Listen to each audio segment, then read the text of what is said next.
There was a poor family who lived in a small town on the island of Luzon. The father's farm had been destroyed in 1918 by the sudden floods, so for several years afterwards, they lived in the town.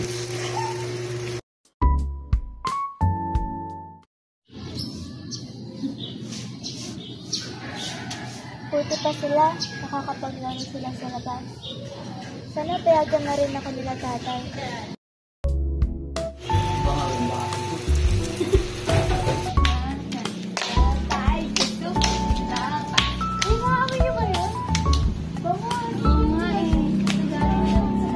The poor family always smells the aroma of food from the rich family when they are cooking. One day, the rich family got sick and they started coughing. Anak, kumusta ka na?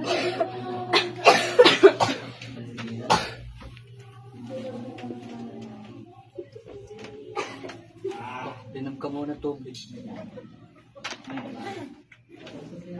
Kamusta ng lagay mo? Okay lang naman. Uy, tara, laro tayo. Sige, tara. Tara tayo. Nog, laro tayo basketball, Nog. Ano na rin natin? Sige, mag-igada yun. Uy, saan ka? Uy, ano ka mo dito? Tara, laro tayo. Okay.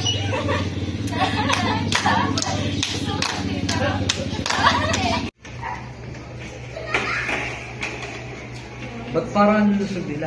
Sila yata yung dahilan kung ba't nagkaasad kami ng pamilya ko. The father of rich man complained to the police because they believed that the poor family are stealing the spirit of their food. Magandang umaga po. Sa inyo po ba ang bahay na ito? Opo, bakit anong sadya niyo dito? Naparito po ako para sabihin sa inyo na nireklamo po kayo ng inyong kapitbahay. Na ninakaw niyo raw po ang espiritu ng kayamanan at pagkain nila. Inaanyayahan ko po kayo na dumalo sa korte bukas.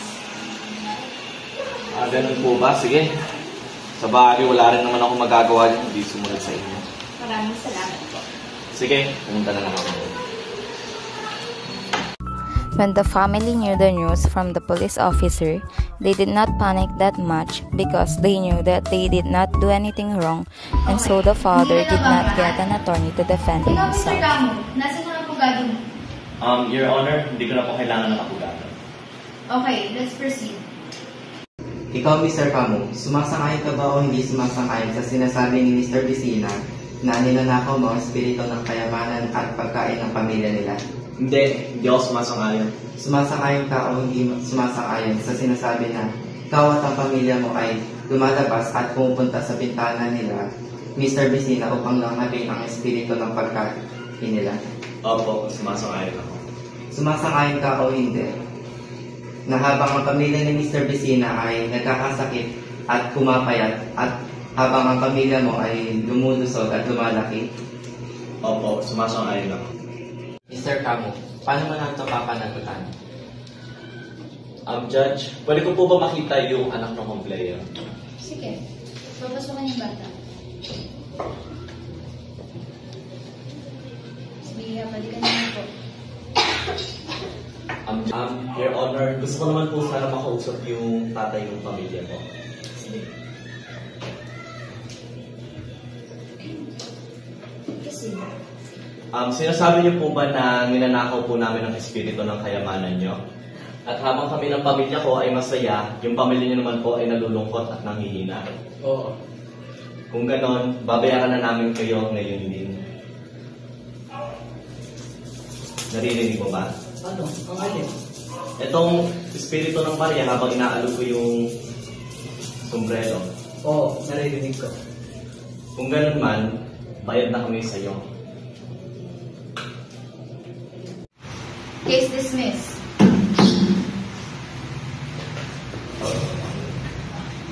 By the way, alam mo ba na meron akong dito na namatay dahil sa sobrang kanatawa? Kung ganun ba, gusto mo bang marinig ang tawa ng aking pamilya?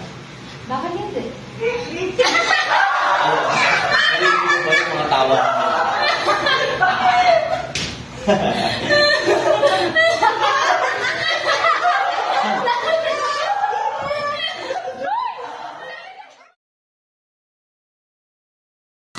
The end. The story wants to emphasize that no one should judge a person based on their physical and social status. That's all. Thank you for watching.